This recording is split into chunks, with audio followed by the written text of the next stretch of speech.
Hello बच्चों, कैसे हैं आप सब। आशा करती हूँ कि आप सब मजे में होंगे। आज मैं आपके लिए लाई हूँ एक मजेदार कहानी, सरपंच और गरीब की बेटी। गांव सोनपुर की हर सुबह बाकी गांवों की तरह बड़ी शांत होती थी। मिट्टी की सोंधी खुशबू, पक्षियों की चहचहाहट और किसानों के खेतों में हल चलाने की आवाजें, ये सब गांव को एक अलग ही पहचान देते थे। सोनपुर का सरपंच रघुनाथ सिंह गांव के सबसे ताकतवर और अमीर आदमी थे। बड़े कच्चे मकान से लेकर पक्के दालान तक गांव का हर बड़ा निर्णय उनकी सहमति से होता था। हालांकि सरपंच का स्वभाव सख्त था और उनकी नीतियां हमेशा गरीबों के लिए बोझिल मानी जाती थी। इसी गांव में रहती थी कुसुम, एक गरीब किसान की बेटी। कुसुम के पिता रामदीन गांव के सबसे ईमानदार लेकिन गरीब व्यक्तियों में से एक थे। उनकी जिंदगी का एक ही मकसद था, अपनी बेटी को पढ़ा लिखाकर एक अच्छी जिंदगी देना। लेकिन उनके पास इतने संसाधन नहीं थे कि वह कुसुम को किसी बड़े स्कूल में भेज सके। कुसुम भी अपने पिता के सपनों को पूरा करने के लिए मेहनत करती थी।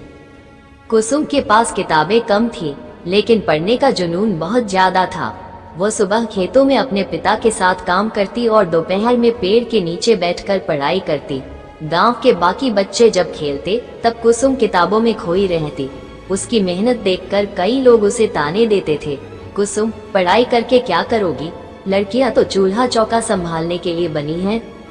लेकिन कुसुम के सपनों में ये ताने कोई असर नहीं डालते थे। वह एक सरकारी अफसर बनना चाहती थी ताकि अपने पिता और गांव के बाकी गरीब परिवारों की मदद कर सके।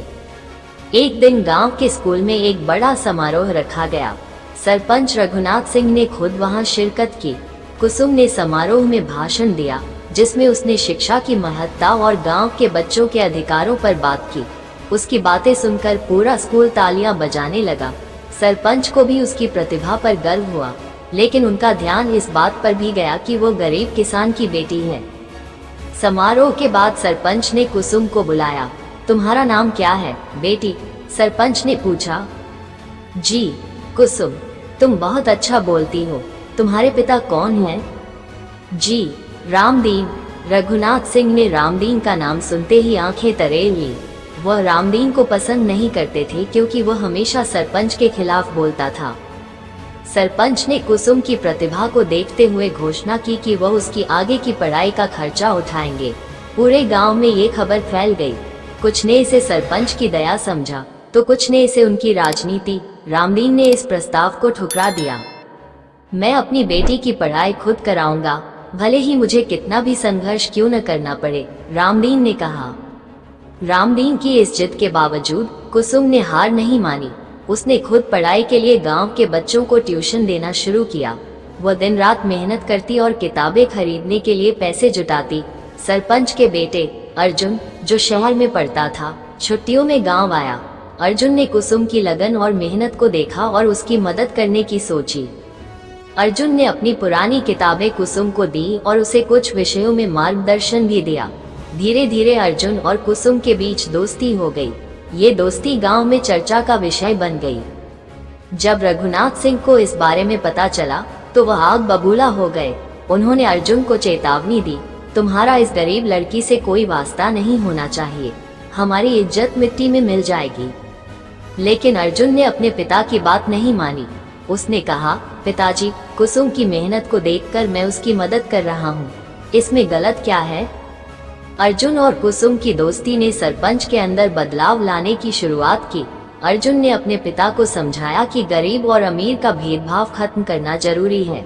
धीरे धीरे सरपंच ने महसूस किया कि उनका घमंड ही गांव के विकास में सबसे बड़ी बाधा है।